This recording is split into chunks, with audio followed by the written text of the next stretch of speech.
गौतम बुद्ध हमेशा अपने शिष्य से कहा करते थे कि हमारी जीभ दुनिया की सबसे तेज चाकू है और दुनिया में सबसे खतरनाक हथियार हमारे शब्द हैं, जो बिना किसी खून खराबे के लोगों को अंदर ही अंदर मार सकते हैं।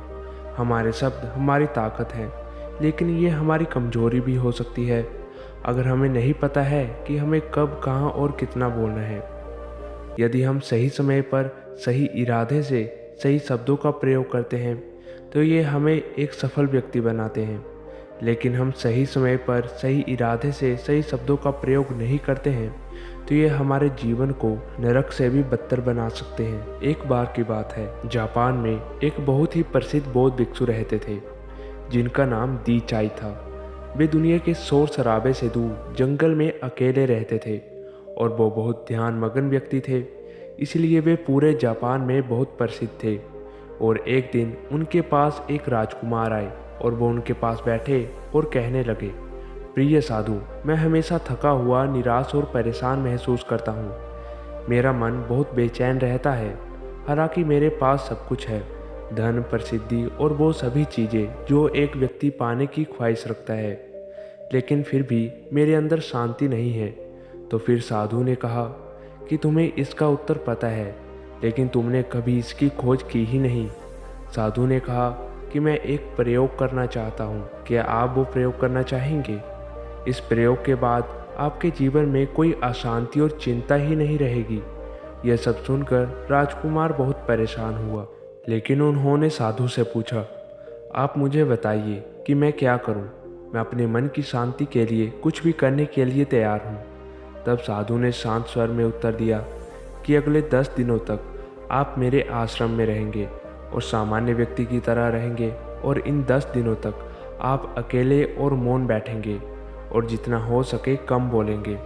राजकुमार साधु की बात से सहमत हो गया। पहले तो उन्हें लगा कि उनका मन सामान्य व्यक्ति से ज़्यादा विचलित है। उसके मन में तरह तरह के सवाल उठ रहे थे और वो आम लोगों की तरह जीवन जीने में असहज महसूस कर रहा था। उसके भीतर बोलने की प्रबल इच्छा थी, पर वो मान गया और कुछ न बोला, एक शब्द भी नहीं, और वे चुपचाप बैठा रहा। लेकिन जैसे जैसे रात होती गई उसे एक बड़ी शांति का अनुभव हुआ। उसके लिए ये बड़ा अजीब था। वो अंदर ही अंदर खुश हो रहा था और अपने आप से पूछ रहा था कि बेचैनी कम क्यों हो रही है। अगले दिन राजकुमार एकांत में बैठा, प्रकृति को, फूलों को, पौधों को, आकाश में उड़ते पक्षियों को देख रहा था। अपने जीवन में पहली बार वो देख रहा था कि उसके चारों ओर कितनी सुंदर प्रकृति है। वे अपने चारों ओर प्रकृति को देख और महसूस कर रहा था। इस तरह एक हफ्ता बीत गया और उसके मन की सारी बेचैनी, सारी उथल पुथल, सब कुछ गायब हो गया। 8वें दिन की सुबह राजकुमार की आंखें अपने आप बंद होने लगी और वह गहरे ध्यान में डूब गया। उसने आंखें बंद की और गहरे ध्यान में चला गया। चिंता नहीं थी, मन में शांति थी। राजकुमार को भीतर ही भीतर गहन शांति का अनुभव होने लगा। बाकी के 2 दिन गहरे ध्यान में बिताने के बाद राजकुमार खुद को बौद्ध भिक्षु के सामने पेश करता है। राजकुमार ने साधु से कहा कि प्रिय साधु, मुझे उत्तर मिल गया कि मेरा मन इतना अशांत क्यों है। उन्होंने कहा कि मुझे पता चल ही गया कि मेरा मन इतना विचलित और इतना अशांत क्यों था। फिर साधु ने कहा कि बताओ, क्या जवाब मिला? राजकुमार ने कहा कि मैं ज़रूरत से ज़्यादा बातें करता था और दिन भर लोगों पर ऊर्जा बर्बाद करता था और उनके बारे में अकेले ही सोचता था और ज़्यादातर समय उनके बारे में नकारात्मक ही सोचता था। इस प्रकार मेरा समय नष्ट हो रहा था और अधिक बातें करने और सोचने से मेरा मन अशांत हो गया था। इस वजह से कोई भी काम अच्छे से नहीं कर पाता था, जिसके कारण मैं हर काम में असफल होने लगा था और निरंतर असफलता ने मुझे और अधिक उदास और चिड़चिड़ा बना दिया और इसने मेरे जीवन को और नष्ट कर दिया। लेकिन ये 10 दिन बिल्कुल अलग थे। अब ऐसा लग रहा है कि मैं अब अपनी ज़िंदगी को पूरी तरह से जी रहा हूँ, और इससे पहले मैं अपनी ज़िंदगी को बिल्कुल गलत तरीके से जी रहा था। मैंने ये भी सीखा है कि हमें ध्यान करने की आवश्यकता नहीं है, ध्यान अपने आप हो जाता है। और ध्यान से मैंने पहली बात ये सीखी है कि किसी के जीवन में सबसे महत्वपूर्ण घटना स्वयं को जानना है। बौद्ध भिक्षु ने कहा कि तुम ही नहीं, दुनिया में ज़्यादातर लोग ज़रूरत से ज़्यादा बोलते हैं। आज भी ज़्यादातर लोग एक दूसरे को नीचा दिखाने के लिए ही बोलते हैं, और आज भी लोग ज़्यादा बातें करते हैं और अपना जीवन बर्बाद कर रहे हैं। भिक्षु ने राजकुमार को मौन रहने का महत्व समझाया और कहा कि एक बार शिष्य गौतम बुद्ध से पूछते हैं कि प्रिय बुद्ध, आप अधिकांश समय मौन क्यों रहते हैं? बुद्ध ने कहा कि मैं गहराई में मौन रहता हूँ।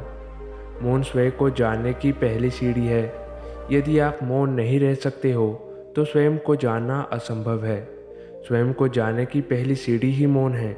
जितना ज़रूरी हो उतना ही बोले, और यहाँ आप देख पाओगे कि 90% बोलना हानिकारक होता है, और तब महसूस होता है कि ना ही बोलते तो अच्छा था। 90% मुश्किलें कम हो जाएंगी। अगर लोग थोड़ा सा चुप हो जाए तो झगड़े कम हो जाए और अशांति कम हो जाए। पर तुम चुप रहना सीख जाओ। दुनिया में बहुत सारी मुसीबतें सिर्फ बोलने से पैदा हो जाती हैं। जो मौन रहना जानता है वो भीड़ में अकेले रहने का हुनर भी जानता है। एकांत में मनुष्य स्वर्ग प्रिय है। दूसरों की उपस्थिति बेचैनी पैदा करती है। पहले अपने साथ मौन धारण करो, फिर अपनी ऊर्जा को मोड़ में आने दो। जब आप दूसरों की उपस्थिति से उठते बैठते और परेशान हो जाते हैं तो उचित है कि आप अपनी आंखें बंद कर लें और अपने आप में खो जाएं। तुम वहाँ से भी ताजगी पाओगे, क्योंकि तुम्हारे जीवन का स्रोत वहीं छिपा है। वो किसी और में नहीं है, लेकिन तुम्हारी जड़ें तुम्हारे जैसी हैं। आखिर कौन तुम्हें अपने भीतर ले जाएगा? यदि कोई ना हो तो मुझे स्वयं ही भीतर जाना पड़ेगा। इसलिए अपने भीतर जाओ। वही परम राजा है, वही जीवन का स्रोत है। वहीं से आनंद का जन्म होता है। वहीं से तुम मृत्यु में डूबोगे। वही तुम्हारा सूर्य उदय होगा, वो फिर अस्त होगा। जब भी तुम डुबकी लगा कर लौटोगे वहीं से पाओगे। फिर तुम फिर से तरोताज़ा हो जाओगे। तब जीवन का नया धन पाओगे। फिर नई शक्ति का जन्म होता है। थकान मिटती है, उदासी मिटती है, चिंता मिटती है। जैसे कोई नहाकर आता है तो शरीर शीतल और शांत हो जाता है, वैसे ही भीतर से कोई वापस आता है जो मौन में स्नान करके लौट आता है तो पूरा व्यक्तित्व शांत हो जाता है और मन आनंदित हो जाता है। जब आप आंतरिक मोह की उस ऊंचाई तक पहुंच जाएंगे तो आप पाएंगे कि आपका मन बोलने से भी नहीं बढ़ता। वो निरंतर तुम्हारे भीतर बैठी उसकी एक अंतर्धारा बनती रहती है। तुम बोलो लेकिन अपने को मत छोड़ो। आप शब्दों का प्रयोग भी करते हैं लेकिन अपनी चुप्पी नहीं तोड़ सकते। तब तुम्हारी वाणी में सुगंध होगी, तब तुम्हारी वाणी में विशालता होगी। जो तुम्हारे बोलने का संगीत होगा, सब ठीक हो जाएगा। आप बोलेंगे तो दूसरे ठंडे पड़ जाएंगे। भीतर से मौन होते ही आप इतने शक्तिशाली होने लगते हैं कि समाज की परिधीनता छोड़ने लगते हैं, और आपकी ज़िंदगी में एक ऐसा आनंद आता है जो सिर्फ दीवानों की ज़िंदगी में होता है। आपके चेहरे पर एक नई चमक आ जाती है। आपकी आंखें किसी और चमक से भर जाती हैं और आप असीम शक्ति के सागर में डूबने लगते हैं। ऐसा कहकर उन्होंने अपनी बात समाप्त की। दोस्तों, आपने भी अनुभव किया ही होगा कि ज़्यादा बात करने से हमारा मन अशांत हो जाता है। हम अपने मन के साथ साथ ध्यान से भी नियंत्रण खो देते हैं। जो लोग बहुत अधिक बातें करते हैं उनके अंदर किसी एक कार्य पर ध्यान केंद्रित करने की क्षमता नहीं होती है, इसलिए वे अपने लक्ष्य पर पूरी तरह से केंद्रित नहीं होते हैं और वे जीवन की सच्चाई को नहीं समझ पाते हैं और ना ही मनचाही सफलता प्राप्त कर पाते हैं। इसके अलावा आपने देखा होगा वो लोग अक्सर लोगों के बीच हंसी का पात्र बन जाते हैं, और जो लोग कम बोलते हैं वो अपनी बात पर टिके रहते हैं। उन्हें सम्मान मिलता है।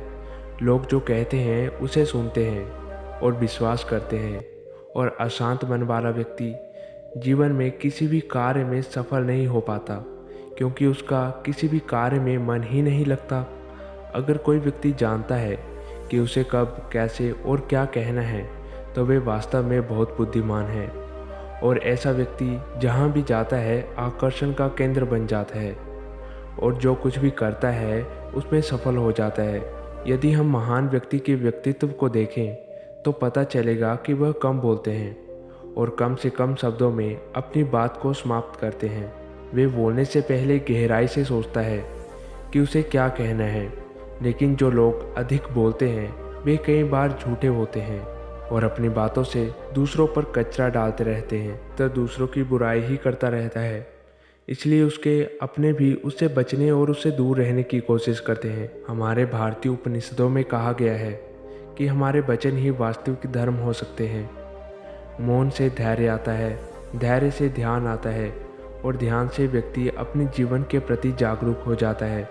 आप सभी ने अपने जीवन में एक कहावत तो सुनी ही होगी कि एक चुप 100 को हराए, एक चुप 100 को दुख दे जाए। और इसलिए हम कई बार चुप रहते हैं, मौन रह जाते हैं, क्योंकि यह सच भी है कि एक मूर्ख व्यक्ति के सामने मौन रहने से अच्छा उत्तर और कुछ भी हो ही नहीं सकता। दोस्तों, आप भी प्रतिदिन कम से कम 30 मिनट एकांत में शांत बैठने का प्रयास करें। इससे आप में एक सकारात्मक बदलाव अवश्य आएगा। आशा करता हूं दोस्तों कि आपको इस वीडियो से कुछ सीखने के लिए मिला होगा। अगर सीखने के लिए मिला है तो इस वीडियो को लाइक कर देना और चैनल को सब्सक्राइब कर लेना। अब मिलते हैं एक और इम्पैक्ट छोड़ देने वाली वीडियो के साथ। तब तक के लिए धन्यवाद।